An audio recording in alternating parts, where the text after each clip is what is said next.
Hello everyone, welcome back to PSM tutorials. I hope you all are doing absolutely fine. Last lecture में हमने क्या सीखा था? हमने किया था डिफरेंशियल कैलकुलस, जिसमें हमने एक रेट निकाला था कि कर्व हमारा कैसे चेंज होता है। ठीक है, उसमें हमने रेट निकाला था और कैसे किया था, हमने ग्राफिकली चेक किया था।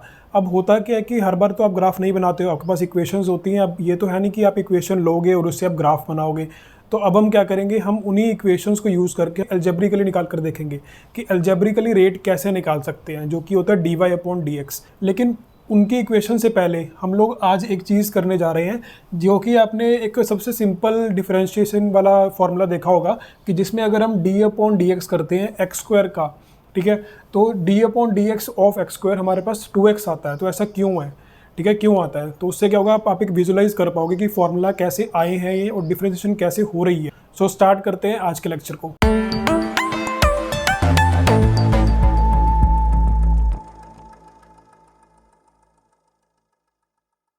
सपोज कि हमारे पास कोई एक शेप है, हम उसको स्क्वायर की शेप मान लेते हैं। मेरे पास एक स्क्वायर की शेप है। अब स्क्वायर में क्या होता है कि अगर मैंने एक बार किसी चीज़ को बोल दिया कि ये लेंथ है, तो सभी साइड्स लेंथ हो जाती हैं इसमें। ठीक है, तो इसका मतलब क्या है कि ये भी एल होगा और ये भी एल होगा, दोनों एल होंगे। अब हम सपोज करते हैं कि मैंने क्या किया, इसकी लेंथ बढ़ा दी। जो स्क्वायर है हमारा, उसको मैंने थोड़ा सा बड़ा कर दिया। तो जब हम स्क्वायर को बड़ा करेंगे, तो अगर मैं इस लेंथ को बढ़ाऊंगा तो हमें तो स्क्वायर ही रखना है ना उसको। अगर ये साइड 5 की थी तो ये भी 5 की होगी, ये दोनों 5 की होंगी। अब सपोज करो मैंने इसको 10 का कर दिया, तो ये भी तो 10 का करना पड़ेगा ताकि वो स्क्वायर की शेप मेंटेन रहे। ठीक है, तो इसमें क्या होगा, जैसे सपोज कि ये 5 थी, अगर सपोज करो कि हम इसको थोड़ा इक्वल कर देते हैं, ये हमारे पास स्क्वायर था 5 का। अगर मैं इसको 10 कर रहा हूँ तो मुझे इसको भी तो 10 करना पड़ेगा, क्योंकि अगर मैंने कि एक ही लेंथ बढ़ाई है सिर्फ, तो ये तो रेक्टेंगल बन गया हमारे पास। तो इसका मतलब क्या है कि मुझे यहाँ से भी 5 बढ़ाना पड़ेगा, तब जाके ये एक बड़ा स्क्वायर बनेगा। ठीक है, तो यही चीज़ हम करेंगे। हम क्या करेंगे, इसमें थोड़ा सा चेंज लेकर आएंगे, जो कि होगा डेल्टा एल का। तो मैंने इसमें थोड़ा सा लेंथ बढ़ाया, ये लेंथ मैंने इतनी बढ़ा दी। और कितनी लेंथ मैंने बढ़ाई, सपोज डेल्टा एल मैंने इंक्रीज़ कर दिया, मैंने लेंथ को इंक्रीज़ कर दिया डेल्टा एल से। अब अगर आपको इसमें थोड़ा सा भी डाउट है ना कि डेल्टा एल होता क्या है, एकदम से कोई हम मुश्किल टर्म ले आए हैं, बीच में डेल्टा आ गया, तो इसको आसानी से समझो। सपोज़ पहले हमारी लेंथ थी 5, अब मैंने क्या किया, लेंथ को 1 और इंक्रीज़ कर दिया, मैंने 5 का 6 कर दिया। ठीक है, 1 चेंज और आ गया, तो ये 1 का काम कर रहा है डेल्टा एल, और जो ओरिजिनल लेंथ है वो तो 5 है। तो इसको बिल्कुल सिंपल वे में लेकर समझो इसको। ठीक है, अगर मैंने इस तरफ डेल्टा एल बढ़ाया तो ऊपर की तरफ भी डेल्टा एल बढ़ाना पड़ेगा। तो हमने क्या किया, ऊपर भी डेल्टा एल बढ़ा दिया, दोनों साइड डेल्टा एल का चेंज हो गया। तो अब जो न्यू हमारे पास स्क्वायर बनेगा वो क्या बनेगा, वो ये बनेगा। तो ये आया मेरे पास न्यू स्क्वायर। ठीक है, अब अगर हमारे पास पुराने स्क्वायर का जो एरिया था वो ए था, तो सपोज़ कि मैंने यहाँ पर ए लिख दिया। अब इंक्रीज़ कितना हुआ एरिया में, अब आप खुद ही सोचो। ओरिजिनल एरिया मेरे पास ये था, ओरिजिनल एरिया ये था, इंक्रीज़ कितना हुआ, ये वाला पार्ट जो हमारे पास ये वाला पार्ट है ये इंक्रीज़ हो चुका है, और ओवरऑल हमारे पास एक न्यू एरिया आ चुका है। सपोज़ कि मेरे पास ये स्क्वायर था, ये अगर 5 का एरिया लेकर आता है, ठीक है, ये अगर 5 का एरिया लेकर आता है, तो इसमें जब मैंने एक न्यू स्क्वायर बना दिया, सपोज़ करो कि उस न्यू स्क्वायर का एरिया 10 है, ठीक है, तो ये पूरा कंप्लीट 10 हो जाएगा। और इंक्रीज़ कितना हुआ, 5 का इंक्रीज़ हुआ, पहले भी 5 था। ठीक है, फिर टोटल मिलाकर 10 बना, तो यानी कि कितना इंक्रीज़ हुआ, 5 इंक्रीज़ हुआ। तो ये होता है हमारे पास। ठीक है, तो कितना इंक्रीज़ होगा इसमें, हमने बोला कि डेल्टा ए का इंक्रीज़ होगा।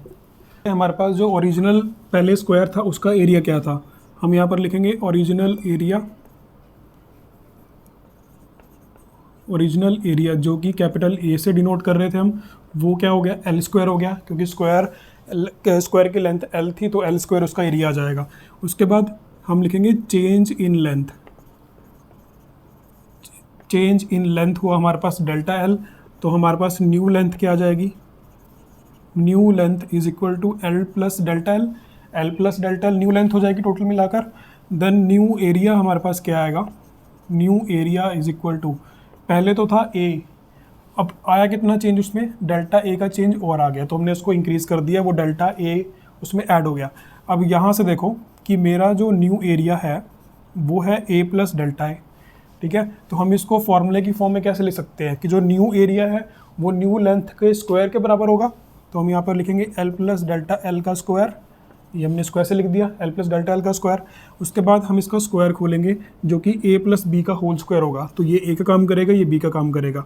हम यहाँ पर लिखेंगे L square plus delta L square plus 2l delta L, ठीक है, ये हमारे पास आ गया। अब इसमें नोट करो कि अगर मैं इसको यहाँ पर एल स्क्वायर लिखूँ, देखो यहाँ पर मैं लिखता हूँ ए प्लस डेल्टा ए जो कि यहाँ पर चलता आ रहा है। इस एल स्क्वायर की जगह मैं ए लिख सकता हूँ यहाँ पर, तो मैं एल स्क्वायर की जगह ए लिख रहा हूँ।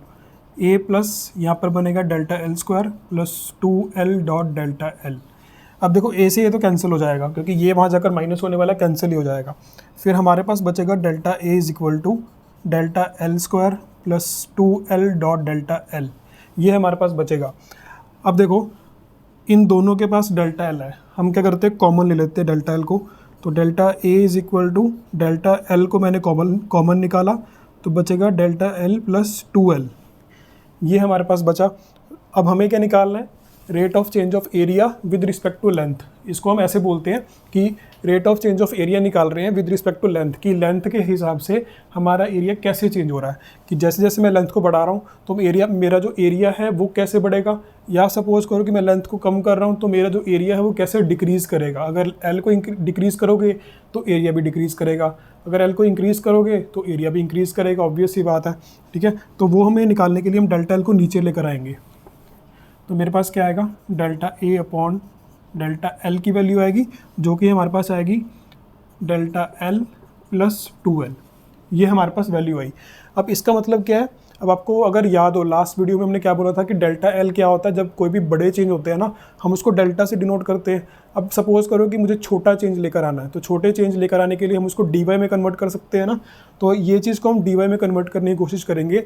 लेकिन उससे पहले हमें एक काम करना पड़ेगा, हमें शो करना पड़ेगा कि मैं अपने जो डेल्टा एल का चेंज मैं लेकर आया था ना, इसको मुझे थोड़ा छोटा करना है, कि मैं इतना बड़ा चेंज नहीं लेकर आया हूँ, मैं चेंज को छोटा ही लेकर आया हूँ, ठीक है।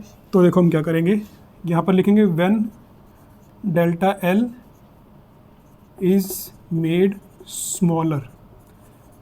जब हम डेल्टा एल को स्मॉलर करेंगे, ठीक है, when delta L is made smaller, तो हमारे पास जो डेल्टा एल होगा हम इसको क्या कर सकते हैं, नेगलेक्ट कर सकते हैं। जब डेल्टा एल काफ़ी ज़्यादा स्मॉल हो जाएगा, सपोज करो कि ये लेंथ अगर 2 थी, ठीक है, सपोज कर लो ये लेंथ अगर 2 थी और आपने इंक्रीज़ किया 1 का, तो चेंज कितना हुआ, टोटल मिलाकर लेंथ कितनी हुई, 3 हो गई। तो वो जो हम चेंज लेकर आए ना वो काफ़ी बड़ा चेंज था, उसने क्या किया 2 + 1 करके 3 में कन्वर्ट कर दिया उसको, तो चेंज काफ़ी बड़ा था, ठीक है। अब हम क्या करेंगे, वो जो 1 का चेंज मैं इस पर लेकर आया हूँ ना इसमें, तो मैं इस चेंज को थोड़ा कम करूँगा। मैंने बोला इतना बड़ा चेंज लेकर आना, हम थोड़ा सा कम चेंज लेकर आते हैं। तो सपोज़ करो मैंने 0.2 का चेंज लेकर आया, तो हमारे पास आंसर क्या आएगा 2.02। तो ये तो नॉर्मल सी बात है कि अप्रॉक्सीमेट करके हम इसको 2 ही बोल सकते हैं, ठीक है। तो इसमें देखो जब डेल्टा एल को हम स्मॉलर मेड करेंगे तो डेल्टा एल को हम नेगलेक्ट कर सकते हैं, delta L can be neglected.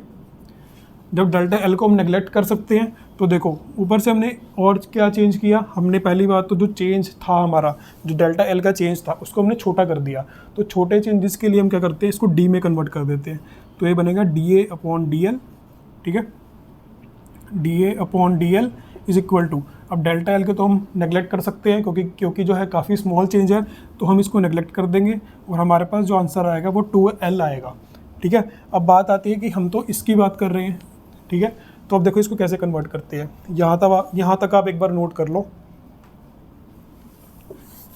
Then देखो हमारे पास जो ये फॉर्मूला लास्ट आया है, ये आया है D A upon D L is equal to 2l। अब सपोज एरिया क्या था, ठीक है, आपने जो मैंने यहाँ पर रब किया ना, यहाँ पर एरिया क्या था एल स्क्वायर के बराबर, तो मैं यहाँ पर लिख देता हूँ L square with respect to D L is equal to 2l। तो देखो हो गया, ये प्रूव हो गया ना हमारे पास।